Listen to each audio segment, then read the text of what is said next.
Você que está ligado na programação do Canal Rural nesta manhã de quarta-feira, muito bom dia, seja bem-vindo ao Bom Dia Senar Mato Grosso. A gente fala ao vivo aqui de Cuiabá, onde fica o estúdio do Canal Rural Mato Grosso, e você é o nosso convidado a partir de agora para ficar sabendo mais sobre o tema de hoje, que é a avicultura. Hoje a gente vai falar sobre manejo nutricional, ou seja, você que é avicultor, você que é produtor, que se interessa pela atividade, vamos entender quais são os principais pontos que precisam ser observados para que você garanta a nutrição esperada das suas aves, né? E possa, com certeza, conseguir os resultados esperados da maneira mais rápida possível. Quem vai explicar todo esse assunto para a gente é a zootecnista e instrutora credenciada aqui do Senar Mato Grosso, Ana Luz. Bom dia, tudo bem, Ana?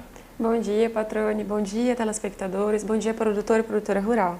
Maravilha, seja bem-vinda, a primeira vez que você está aqui conosco, é um prazer recebê-la. E você que está nos acompanhando, tem um telefone que sempre vai ficar aparecendo na sua tela, você pode enviar mensagem para a gente por WhatsApp, é só mandar aí código de área 65 99 212 1055 ao longo desse programa, sua mensagem chegando aqui para a gente vai repassar para a Ana e ela vai responder para sanar essa sua indagação. Vamos então começar o programa já apresentando esse tema, Ana. Vamos lá. Isso, vamos destacar lá. O que a gente quer quando a gente fala sobre manejo nutricional. O que é importante observar no dia a dia lá? Exatamente.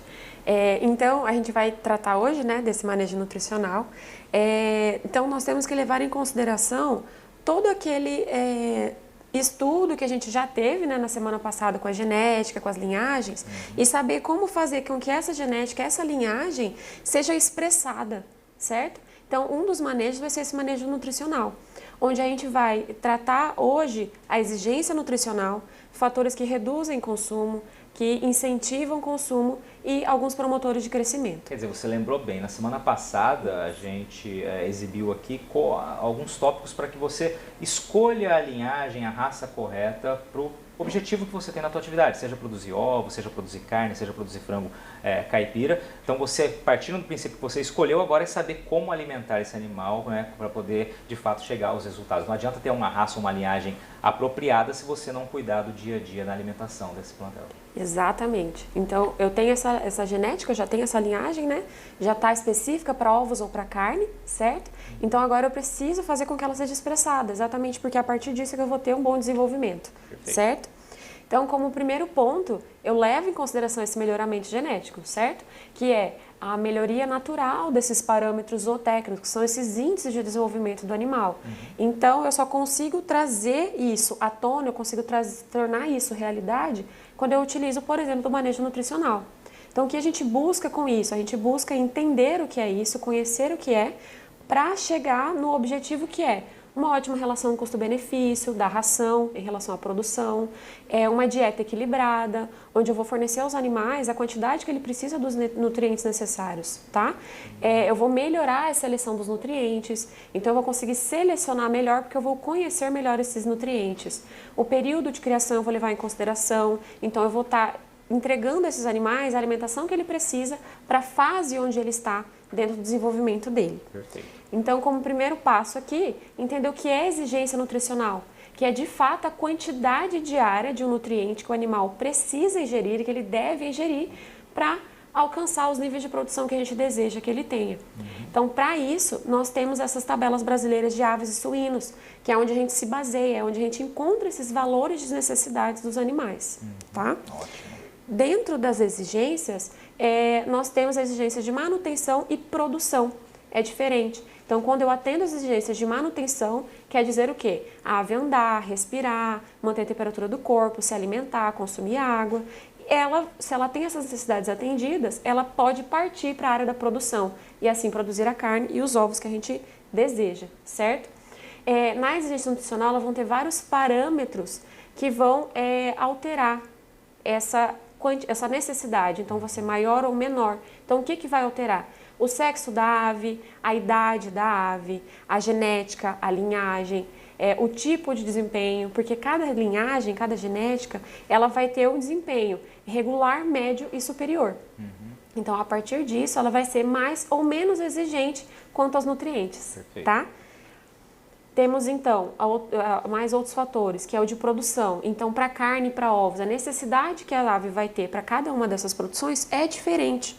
certo? A fase de crescimento, então, se a ave vai estar num período inicial, um crescimento, um final, ou um período onde ela já vai estar realizando postura. Então, esses fatores alteram essa quantidade, essa exigência. E, por fim, também, o consumo de ração.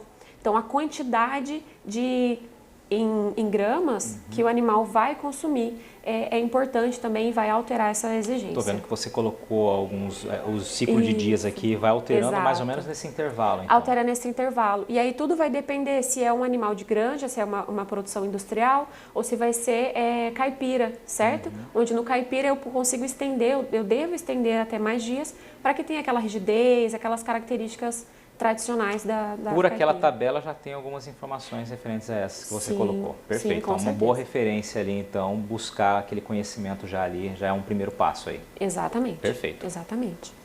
Para entender melhor, então, essa necessidade, nós temos essa curva de crescimento. O que quer dizer essa curva de crescimento? Nela, a gente vai conseguir entender o porquê das várias fases de ração e por que é diferente as exigências de proteína, energia, minerais, vitaminas. Então, nesse gráfico aqui, nós temos ali no eixo X, certo? O peso vivo do animal. E nesse eixo Y, nós temos as etapas do desenvolvimento do animal, onde A é nascimento, B puberdade e C é maturidade. E enxergamos aqui 3 linhas coloridas, onde a vermelha é de tecido muscular, a azul de tecido gorduroso e a verde de tecido ósseo. Identificamos aqui então que a partir do nascimento todas elas se desenvolvem, porque o animal está crescendo, ele está desenvolvendo, certo? A partir da puberdade, o tecido ósseo ele estagna, então ele se mantém até o óbito do animal, certo? O tecido muscular e gorduroso é o que vai ter interferência e eles que vão justificar essa necessidade diferenciada em cada fase. Então aqui eu consigo ver que primeiro eu vou precisar de uma proporção mais intensa de proteína do que a de energia, porque o tecido muscular ele é proveniente dos alimentos proteicos, tá? E já quanto à gordura, ela é conseguida na produção animal através de energia, de alimentos energéticos, certo? Então daí aqui a gente consegue entender essas exigências. E lembrando também que vamos falar de conversão alimentar e essa conversão alimentar traz aos jovens uma capacidade muito melhor de se desenvolver, aos animais jovens, certo? Levando em consideração tudo isso, é o que o produtor precisa estar ciente para que a formulação da ração dele seja feita de uma forma adequada. Então eu não posso simplesmente escolher aleatoriamente esses ingredientes. Eles têm que estar todos completando um ao outro para que essa dieta seja de fato equilibrada, seja de fato levando aos animais as quantidades de nutrientes que ele precisa. Então dentro de uma formulação eu tenho vários fatores que vão interferir, como, por exemplo, as exigências que a gente acabou de falar, a produção escolhida, se eu vou produzir ovos, se eu vou produzir carne, a fase de desenvolvimento que esse animal vai estar, se é inicial, crescimento ou final, a condição financeira do produtor, porque nada adianta eu produzir uma dieta que seja muito cara, então não vai ter um retorno para o produtor. Então eu tenho que avaliar a condição financeira e o que ele quer de rendimento no final, financeiramente falando, certo? Então a disponibilidade do alimento na região onde está a propriedade desse produtor e os materiais e equipamentos que o produtor tem dentro da propriedade, porque assim eu vou saber definir se vai comprar já, por exemplo, um milho triturado ou se tem como triturar na propriedade, podendo então até produzir na propriedade, certo? E vamos entrar agora então na questão dos fatores que reduzem esse consumo, tá? Como primeiro ponto vai ser a ventilação e a temperatura. Sabemos que a temperatura influencia muito o consumo, então em dias quentes, em períodos do dia quente, a ave vai evitar esse consumo, porque ela vai ter uma necessidade energética muito alta e ela vai produzir calor digerindo aquele alimento, então ele não vai consumir. Obviamente, por isso tanta preocupação, por exemplo, aqui em Mato Grosso, né, com a ambiência ali, né, com a temperatura das granjas, né, onde a gente tem temperaturas muito altas, externas, então é preciso manter uma temperatura mais amena para não interferir diretamente no ritmo da alimentação. Exatamente. É por isso que a gente tem que tomar todo esse cuidado com a ambiência do animal. Então essa temperatura, estando mais fria ou então eu adequando meus animais a consumirem no período mais fresco, ele vai consumir melhor, consequentemente vai ter um ganho de peso melhor. O ar fresco e limpo, porque dentro dos aviários, como é fechado, eles têm então uma quantidade de gases elevada. Então, se eu não tenho uma ventilação, se eu não tenho uma circulação de ar, vai ficar tão intensa que pode trazer uma toxicidade ao animal. A qualidade da ração, então eu preciso ter um armazenamento bom, eu não posso que essa dieta comece a criar um ranço, então eu preciso que ela esteja de uma forma adequada, preciso manter a qualidade. E os refugos, porque os refugos eles vão fazer diminuir essa quantidade, o rendimento, então eles vão estar consumindo a dieta, mas não vão estar se desenvolvendo. São aqueles animais que já não, aquelas aves que já não estão respondendo da maneira adequada. O ideal ali seria o quê? Até no máximo 14 dias eu fazer essa retirada desses animais. Aí depende do produtor, se ele vai separar esse lote para tentar desenvolver eles ou então realizar o descarte deles.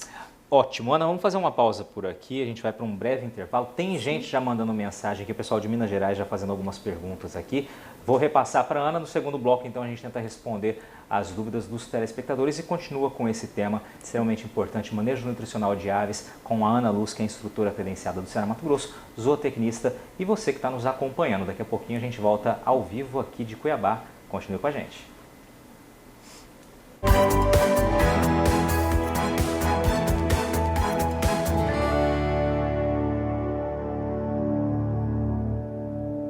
Estamos de volta ao vivo aqui de Cuiabá, esse é o estúdio do canal Rural Mato Grosso e você está acompanhando o Bom Dia Senar Mato Grosso. Hoje falando sobre avicultura, mais uma vez, agora com foco no manejo nutricional. Quem está aqui comigo dividindo o conhecimento é a Ana Luz, que é zootecnista e também, claro, instrutora credenciada junto ao Senar Mato Grosso. Ana, eu te interrompi no bloco anterior, você estava dizendo sobre alguns fatores que interferem no consumo, né, no rendimento das aves ali. Citou alguns exemplos, faltava ainda mais alguns tópicos aqui. Vamos lá. Isso. Então, além daqueles já comentados, né, nós temos a qualidade e a quantidade da água.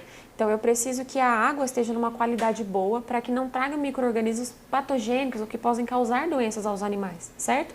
E numa quantidade adequada, porque o animal ele vai consumir o dobro de água do que a quantidade de ração, podendo até triplicar em dias, claro, mais quentes, certo? Então, afetam em muito. Doenças, medicações, até porque aves doentes podem ser porta aberta para mais doenças dentro do lote, certo? E enquanto sendo tratadas, elas têm um consumo reduzido. As boas práticas de produção, ela vai desde o manejo do animal, quanto ao manejo da dieta. Então, eu tenho que trazer essas práticas de uma forma que não cause estresse ao animal. E outro fator muito importante são os antinutricionais, onde eles presentes nos alimentos podem causar toxicidade ao animal. Certo? Perfeito. Então, daí isso vai interferir e muito. Então, esses são os fatores que reduzem. Tem agora os fatores que incentivam. Vamos trazer Vamos os que incentivam. Tá. Os que incentivam o consumo. Tempo, certo? Esse tempo de consumo. Então, por exemplo, nós trazemos como teste esse teste do papinho cheio. O que seria isso? Então, nos 3 primeiros dias de vida do animal, por 3 dias, né, o produtor vai estar indo verificar se o papo do animal está cheio. Em 3 períodos do dia, então pela manhã, tarde e noite. E 90% dos animais precisam estar com esse papo cheio, porque animais jovens, eles tendem a ser preguiçosos no consumo. Então, se eu não incentivo eles a consumir agora, que é um período de conversão alimentar melhor, onde ele tem um melhor desempenho, eu não consigo com que ele tenha um desempenho bom futuramente. Então, eu preciso trabalhar agora. Por isso, os animais jovens precisam de uma quantidade de luz mais intensa. Então, até os seus 21 dias, essa quantidade intensa e, posteriormente a isso, eu posso ir gradativamente reduzindo. Fora o comportamento, então, eu manejo adequado e, consequentemente, eu tenho aves com melhor rendimento. Então, aves que têm uma ambiência com menos ruído, de uma forma mais tranquila, que elas são manejadas de uma forma mais tranquila, elas têm um rendimento comprovadamente muito melhor. Perfeito. Tá? Tratando, então, dessa conversão alimentar. Então, do que é isso? Conversão alimentar é a quantidade de ração consumida em produto, em quantidade de quilos ou qualidade e quantidade de ovos, tá? Isso é mensurado através do consumo do animal em um período de tempo pelo ganho de peso. Como medida, nós temos aqui um lote que foi abatido com 2.400 gramas, tá? Em um período de 1 a 42 dias. No entanto, nós temos que descontar aquela pesagem dela de um dia, que nós estimamos em 40 gramas, certo? Então, temos um total de ganho de peso, tá? De 2.360 gramas. E o produtor, ele já faz uma média onde ele conhece a quantidade de ração fornecida e ele divide pelo número de aves que ele tem no lote. Então, ele chega a um consumo de ração que, neste exemplo, foi de 4.250 gramas, tá? Realizando o cálculo, então, eu coloco o índice de conversão alimentar, eu coloco a quantidade de ração consumida, que foi de 4.250 gramas, Perfeito. dividido por 2.360 gramas, que foi o peso médio das aves, chegando a uma quantidade de 1,80. O que quer dizer isso? Que a cada quilo de musculatura produzida, então a cada quilo de carne produzida, o animal teve que consumir 1,8 kg de ração. Ótimo. Então o produtor precisa. Então, senhor produtor, essa é um dado que vocês precisam ter dentro da propriedade, precisam realizar essas contagens. A título de ilustração, essa conversão é uma conversão boa? É uma conversão boa. É uma conversão sim boa. E eu consigo identificar através daquela curva de crescimento que já não é um animal tão jovem, certo? Ele é ainda muito jovem, certo? Porque ele tem apenas 42 dias de vida, mas no desenvolvimento, já na conversão alimentar, ele já tem pontos a menos, certo? Mas é uma boa conversão alimentar. E para eu avaliar isso de uma forma também eficiente, eu tenho o índice de eficiência alimentar, que eu vou pegar os dados e inverter. Então, eu vou pegar o ganho de peso dividido pelo consumo, certo? Eu vou chegar, então, nessa conta em 55,53%. Isso quer dizer que a minha ave foi 55% eficiente em converter a ração em produto, em peso vivo. Tá? Perfeito. Isso é uma quantidade. Esse índice é bom, então. É muito bom. A partir de quanto é o produtor? A partir de 50. Eu já posso considerar isso. Eu já considero um bom manejo alimentar, uma boa conversão alimentar. Ou seja, se abaixo de 50, claro, tem alguma coisa acontecendo errada. E por isso é importante acompanhar e fazer essa conta a cada lote, se for uma granja comercial aí. Maravilha. Exatamente. Então, a gente tem agora... Antes de você falar de promotores de crescimento, vamos aqui responder o telespectador, que a gente já havia prometido. Estava esperando você trazer essa pontuação na sua apresentação. O Aldalino, ele é de Minas Gerais, de Águas Férreas, ele não é avicultor, mas quer começar a mexer com a avicultura, ele se interessou. E ele pergunta o seguinte, qual o tipo de ração para aves? Como ele ainda vai começar a mexer, acho que vale você explicar, dependendo da atividade que ele for utilizar. Tá.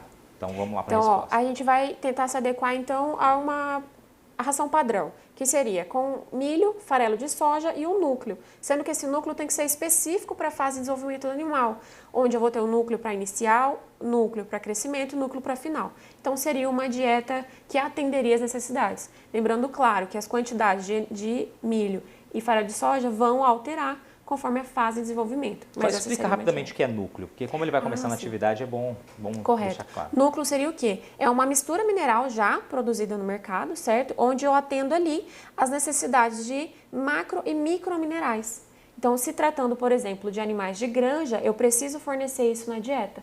Se forem animais caipiras, eles podem consumir isso enquanto estiverem pastejando, consumindo frutas, legumes e a própria pastagem. Perfeito. Então, pensando na produção de carne aí. Se for para produzir ovos, muda um pouquinho a alimentação. Muda um pouquinho. Então, aí eu vou ter também os núcleos específicos para a postura, que eles vão estar mais carregados dos nutrientes que a ave vai precisar para realizar a postura. Tá aí, Aldalino. Obrigado pela participação. Tá legal mandar sua dúvida, você que está querendo começar na atividade. É sempre importante fazer exatamente o que você fez. Busca informação, né? Procura se munir de tudo que é informação a respeito dessa atividade para que você seja mais assertivo na sua escolha e nos seus projetos, tá? Obrigado pela participação e sucesso aí no novo empreendimento. Vamos seguir então agora com promotores de crescimento. Isso, vamos lá. O que são esses promotores de crescimento? Então, são substâncias não nutritivas que são utilizadas na ração para modificar questões químicas, físicas e sensoriais dessa ração, certo? Melhorando então o desempenho do animal, então o ganho de peso. Tá? Antes de falar disso, a gente precisa falar dos antibióticos. Os antibióticos, então, são produtos que vão alterar o metabolismo, inibindo ou matando micro-organismos que trazem patógenos, que são patógenos, ou seja, que causam doenças nos animais. Então, nós temos 3 tipos de dosagem. A dosagem terapêutica, que é quando o animal já está diagnosticado com alguma doença, e aí ele vai ser tratado, então, com uma concentração inibitória, certo? Perfeito. Temos então a profilática, que é quando eu vou prevenir. Então, naquela região tem incidência de determinado micro-organismo, eu vou utilizar metade da dosagem terapêutica. Já na terceira, que é o promotor de crescimento, que os antibióticos são utilizados abaixo dessa concentração mínima inibitória, certo? Com a finalidade de controlar o crescimento exacerbado. No entanto, se tratando de União Europeia, já foi proibido esse uso, porque começaram, através de estudos, através de análises da carne, identificar esses micro-organismos já resistentes aos antibióticos humanos. Então começaram a na União Europeia proibiu isso. Nós ainda utilizamos, mas aqui no Brasil, mas essa utilização está sendo cortada e por isso nós temos desenvolvido outros promotores de crescimento, onde, por exemplo, temos probióticos, que são organismos vivos, que são suplementos à base de organismos vivos, que vão ser adicionados à dieta para melhorar essa quantidade de micro-organismos dentro do estômago do animal. E a gente começou a precisar disso porque quando a gente trabalha com os animais de uma forma mais intensificada, nós controlamos toda a vida dele. Então, a partir do momento que controlamos toda a vida dele, ele não tem mais tanto contato com o ambiente. Não tendo esse contato com o ambiente, ele não vai ter essa quantidade de micro-organismos dentro do estômago dele. Então, a gente precisou, então, complementar de uma certa forma, tá? Então, esses probióticos são esses micro-organismos vivos, certo?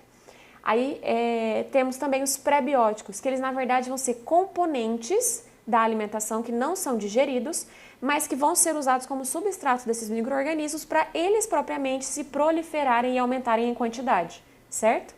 Como, por exemplo, temos as fibras e alguns açúcares. Então, vão ser alimentos que não vão ser digeridos, parte desse alimento não vai ser digerido e vai ser absorvido pelos micro-organismos. Temos também os simbióticos, que é o quê? A junção dos pré-bióticos e probióticos.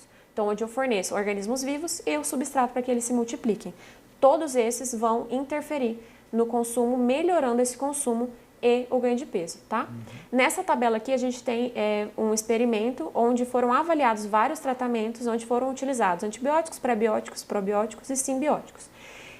Identificamos aqui, então, que o consumo de ração, o ganho de peso e a conversão alimentar foi melhor onde os animais foram alimentados com simbióticos, certo? Então, eu preciso fazer uma análise, preciso conhecer a atividade, a região e para depois definir. Mas os simbióticos vão ter um desempenho melhor, tá? Vão ter um consumo de ração um pouco menor, no entanto, uma conversão alimentar melhor.